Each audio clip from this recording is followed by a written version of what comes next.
Italian Serie A now. We also have Lazio against Juventus.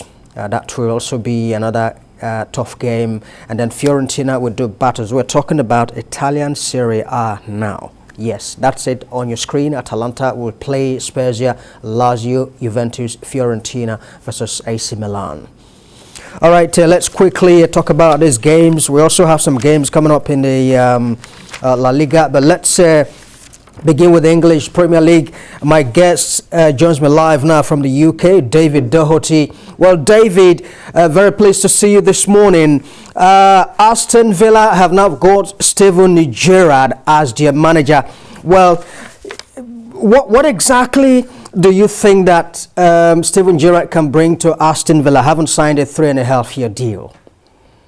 Yeah, good morning, Ikechukwu. I think this is a big job for him. It's a big leap from where he was last season or a few seasons ago at Rangers. It's a different ball game. The Premier League is more on the A grade compared to the Scottish Liga, where he was the manager with the Rangers, and also managed to rake in some trophies. So I think this is a big challenge, a big test, just as he himself confirmed.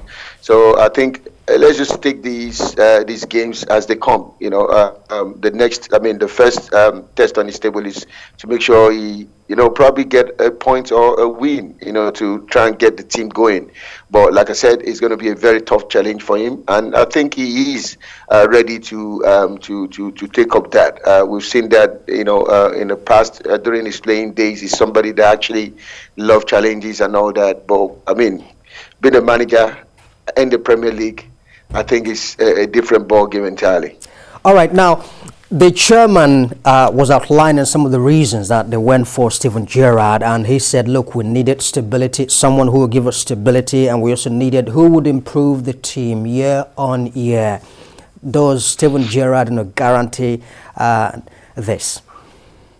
I think looking at what he did at Rangers, I think he is able to bring that stability, bring that, what do I call it, the team spirit that the team actually needed.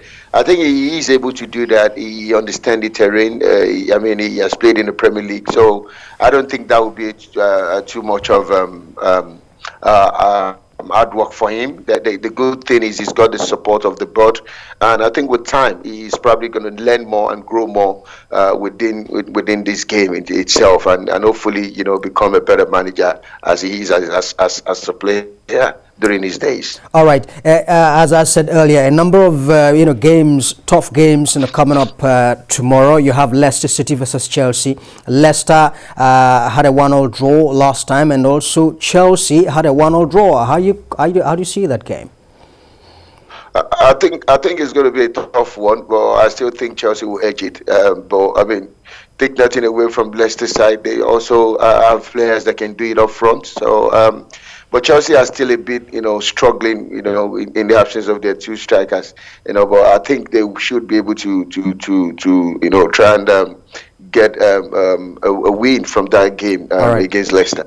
All right. You also have Manchester United versus Watford tomorrow. Ole Solskjaer has had a meeting with quite a number of the players. Cristiano Ronaldo was there. Fernandes was there. There was also Maguire. Crisis stop. Just to say, look, guys, we need to pull it together. How do you see that tomorrow? I think that's the best thing for a manager to do. Needs to speak to the big boys in the team, the senior players, to try and get their support. It's very, very important. He has that, going on. He needs these players to try and, go out and show that leadership and probably take the rest of the younger players along with them. So tomorrow will be another test for them.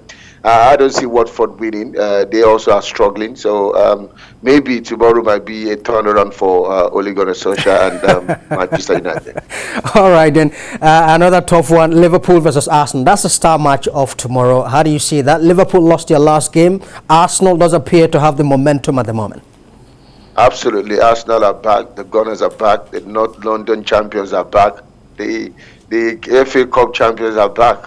Would they be able to do that against the Liverpool side? I think that would be. It doesn't really matter because Liverpool lost their last game. That doesn't say they will lose against Arsenal. Don't forget, these players have, teams that they always love to, to try and, stand up against. So maybe Gunners will pull it out, but I still think Liverpool will come out, because I don't really want Arsenal to win, really. All right, let's turn our attention now to the La Liga. Well, Xavi has taken over now at Barcelona, and we do hear, as the president said, he's working, having brought in Xavi, he's also working to ensure that Messi, Iniesta are back in the team. Well, they have their first test tomorrow under the leadership of Xavi. How do you look at that one? I think it's pretty much what we just said about Gerrard. Xavi, take nothing away, amazing midfielder, magician when it comes to football. You understand that midfield,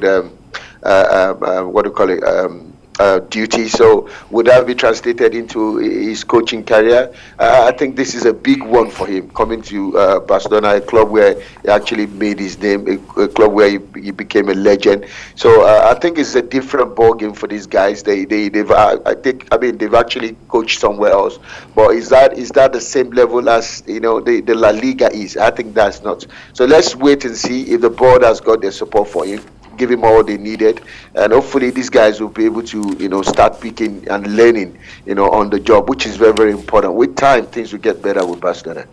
All right, David Doherty, live from London, thank you very much indeed. What is interesting is that we are starting to see emergence of former players who are now becoming managers of the different clubs in different countries. Absolutely. I think it's only Nigeria that needs to try and get his acts together. The players needs to understand while they're playing, they need to be doing their coaching badge. There's a lot that they can do around football, off football. This will help them when they finish playing. They should think well. The likes of Sheyi Onofijano are doing us proud. He's he's one of the directors there in Europe. These are the things we want to hear. No players going around looking for appointment. Nigerian players, wake up, get into it. You can do it. Get into this. All right, there. Good way to leave it indeed. Their wake-up call to Nigerian players. Joseph Yobo is there at the moment anyway. Well, at that sports now.